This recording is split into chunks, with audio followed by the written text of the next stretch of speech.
अपन का भी क्वेश्चन दिया गया है a solid iron ball A of radius R collide with another stationary solid iron ball B of radius 2r the ratio of their speed just after the collision is. So बच्चों अपन को इस question में बोला गया है एक solid iron ball है ए जिसकी रेडियस आर अपन को दे रखी है, वो कोलाइड करती है दूसरी स्टेशनरी बॉल से जिसकी रेडियस 2r अपन को दे रखी है। अपन को उनकी जो स्पीड्स हैं उसका रेशियो फाइंड आउट करना है आफ्टर द कोलिजन। तो चलिए क्वेश्चन को यहाँ पे सोल्व करते हैं। तो सबसे पहले इसको सोल्व करने के लिए अपन क्या करेंगे, दोनों जो अपने पास आयरन बॉल्स हैं उनका पहले अपन मास यहाँ पे देख लेते हैं कितना आएगा।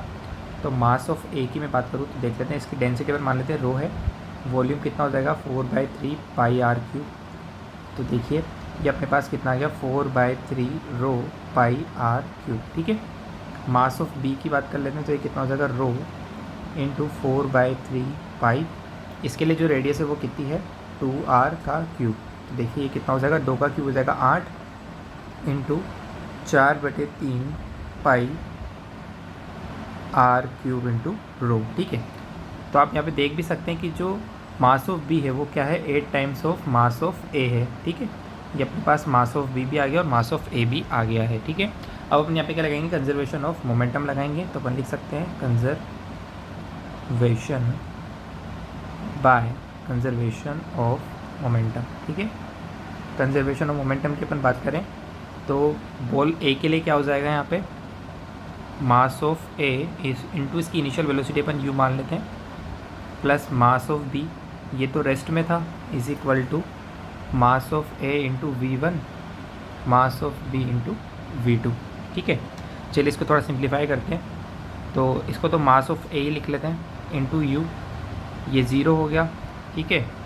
मास of A into V1 plus mass of B की जगह क्या लिख सकते हैं 8 times mass of A into V2। Mass of A सभी से कैंसिल आउट हो जाए तो क्या आ गया अपने पास u is equal to V1 plus 8V2। इसको बोल देते हैं इक्वेशन नंबर फर्स्ट, ठीक है। अब यहाँ पे दो वेरिएबल है लेकिन एक इक्वेशन है अपने पास, तो एक इक्वेशन कहाँ से आएगी ई की इक्वेशन से आएगी, ठीक है। तो जो ई का फॉर्मूला होता है वो क्या होता है अपने पास V1 minus V2 divide by U2 minus U1, ये अपने पास ई का फॉर्मूला होता है।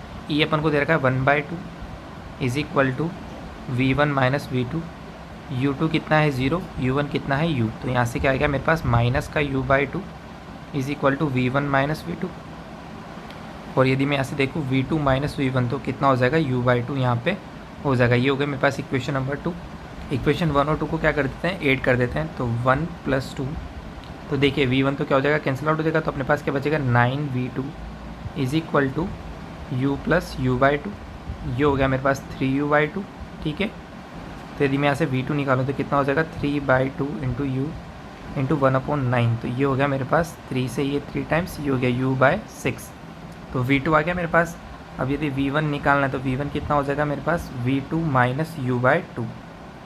तो U/6 माइनस U/2 एल्शियम हो जाएगा इसका 6U माइनस 3U।